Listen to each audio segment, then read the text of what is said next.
Quem chega e quem tá de saída, hein, Eduardo Afonso? Conta pra gente agora. Boa, Bruno, grande abraço mais uma vez. Deixa eu mandar um abraço aqui para os nossos comentaristas, o Calçade e o Renato, e o fã de esportes. Corinthians no mercado tem uma pequena modificação em relação a ontem, uma negociação que se encaminhou para um final feliz. Mas ela deu uma demorada, foi uma novelinha aí, né? A do Matheus Bidu. E ela está relacionada totalmente à saída do Piton para o Vasco da Gama, como o Cícero Melo já informou lá do Rio de Janeiro, né? Bem, como é que ficou a situação? Bidu vai ser comprado, vai ser emprestado, o valor é A, é B, é C. O Corinthians chegou a um acordo com o Guarani e também com os representantes do atleta. Vão ser 2 anos de contrato, só que o Corinthians, no primeiro momento, adquire apenas 20% dos direitos do lateral esquerdo.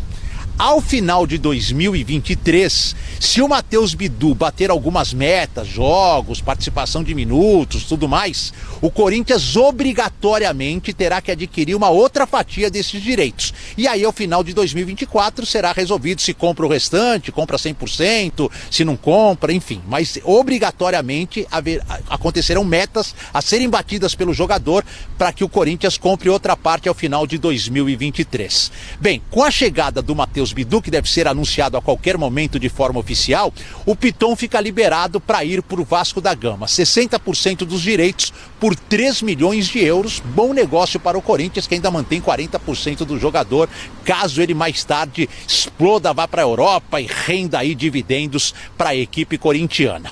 Bem, essa é uma situação. Vamos para outras 2 situações de empréstimo que preocupam, uma muito, outra mais ou menos.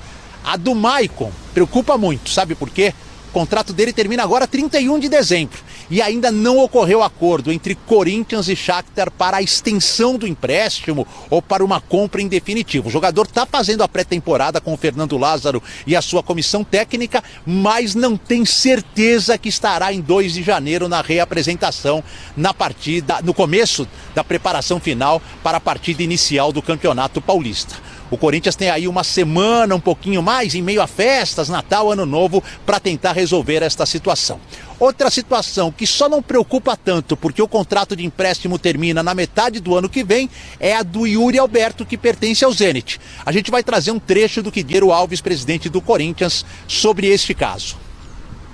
Já existe uma conversa com o Shakhtar, com o Zenit em relação ao Yuri Alberto. Não avançada, mas da intenção dos 2 clubes. A gente tem uma conversa muito boa com eles desde a vinda do Yuri e a ida do Ivan e do Mantuan.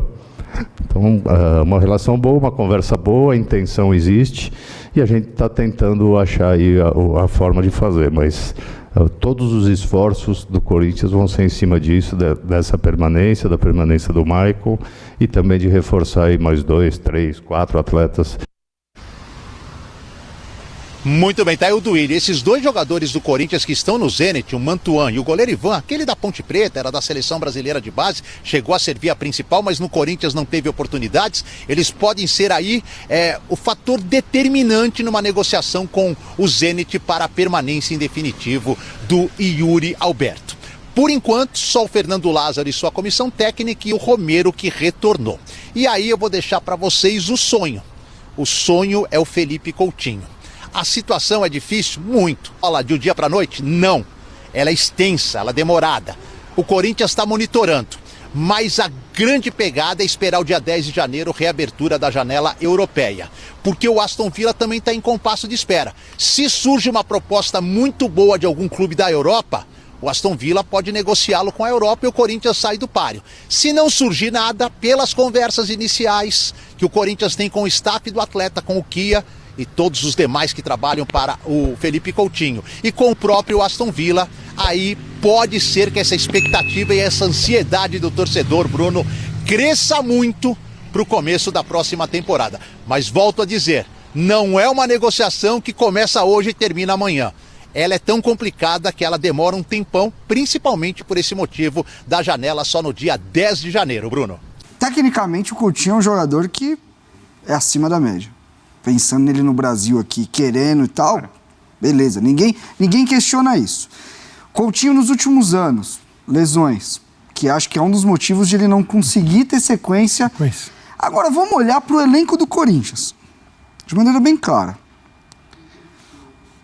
O Coutinho chegaria para um setor onde está todos os jogadores com mais 30. Sim. E ele Entendeu? Você tem o Renato, você tem o Juliano ali. Ele também.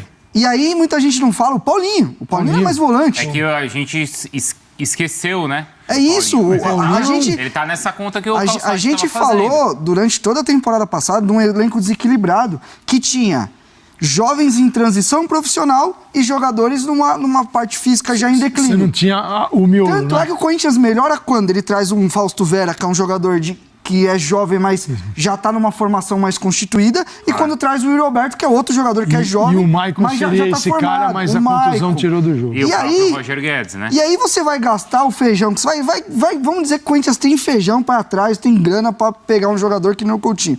Aí você vai gastar nesse setor, é o que eu tô falando, o Corinthians, obviamente não tô no dia a dia, não conheço, mas me parece que o Corinthians é um time que contrata ou jogadores oferecidos pelo empresário, ou jogadores que tá no hype, que o nome surgiu. Você não vê alguém bateu na porta para oferecer. É e isso. não assim, ação do mercado de buscar. Você não vê criatividade. Não vê. Sabe, de fazer que nem o Palmeiras fez, de buscar um Murilo lá na Rússia que ninguém falava. Muito palmeirense acha que não vai dar certo, mas buscar um Flaco Lopes, que é um jogador que tem potencial que vai jogar. Trabalhar. O Inter foi buscar dá mais trabalho, Exatamente. Né? O Inter que foi buscar, no meio de temporada, foi buscar um Depena, foi buscar um Wanderson, foi buscar um Vitão. É tudo negócio. Você tem que trabalhar. Você tem que buscar. Eu não estou dizendo que não tem gente trabalhando. Trabalhava e não era escutado. Mas tem que profissionalizar o departamento. Entendeu? É um departamento, assim, ele é... O Corinthians fica nessa. Aí você vai num jogador que já jogou, que eu acho que o Romero pode ajudar. E ser criativo, e melhorar a faixa etária dessa equipe. Sabe? A gente fala muito... Pô, o Corinthians fica pé da vida. Tem que falar do Palmeiras. O Palmeiras é um time que você pega os jogadores, a estrutura, a espinha dorsal... Tem uns mais de 30? Tem, mas você pega jogador de 26, 27, que é ápice físico. Até o sonho caro tá nesse perfil, que é o Claudinho, por exemplo. É isso, jogador que vai te entregar intensidade. 25, o time do Corinthians era um time que em vários momentos na temporada não conseguia pressionar o adversário. Não dá pra você pensar no meio de campo com Renato Augusto, com Juliano, com Paulinho... Se não tem alguém para pressionar a bola, não tem um Yuri Alberto para... A própria manutenção do Yuri Alberto, eu entendo que a diretoria está fazendo o que ela está jogando para a torcida. Estamos